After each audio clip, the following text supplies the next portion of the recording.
ఆకాశం క్రింద భూమికి పైన సంచరించే ఎగిరే పక్షుల్లో ప్రాముఖ్యంగా 3 పక్షులు ఉన్నాయి. నంబర్ 1 పావురం, నంబర్ 2 పక్షిరాజు, నంబర్ 3 శంకుబుడి కొంగ. వీటిలో ఉన్న ప్రత్యేకత ఏంటో తెలుసా?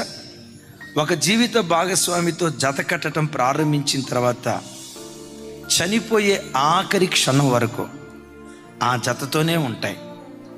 వన్స్ ఒక జత కట్టిన తర్వాత చనిపోయే వరకు ఆ రెండే కలిసి ఉంటాయి. అద్భుతం. మనుషుల్లో కూడా ఈ నీతి విలువ లేదేమో. భార్య చనిపోతే 2వ వివాహం దేవుని వాక్యం అంగీకరిస్తుంది, ఒకవేళ వాళ్ళు చేసుకోవాలనుకుంటే.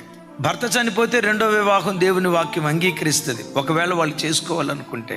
కానీ భర్త బ్రతికొండగా, భార్య బ్రతికొండగా ఒక పురుషుడు అక్రమ దారులకు వెళ్ళటం అది అక్రమ సంబంధం.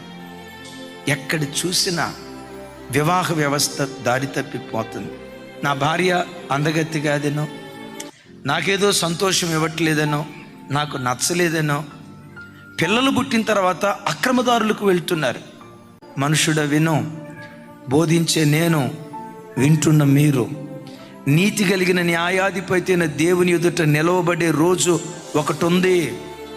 నీవు చేసిన ప్రతి చర్యను బట్టి, దేహంతో జరిగించిన ప్రతి పనిని బట్టి దేవుడు లెక్క అడుగుతాడు.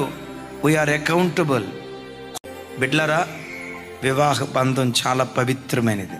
నా చేతులు జోడించి దండం పెట్టి చెప్తున్నా, వన్స్ ఒక్కసారి వివాహమైన తర్వాత ఆ భర్త మంచోడైనా కాకపోయినా ఒకే భర్త. ఆ భార్య అందగత్తైనా కాకపోయినా, నేను సుఖపెట్టేదైనా కాకపోయినా ఒకే భార్య.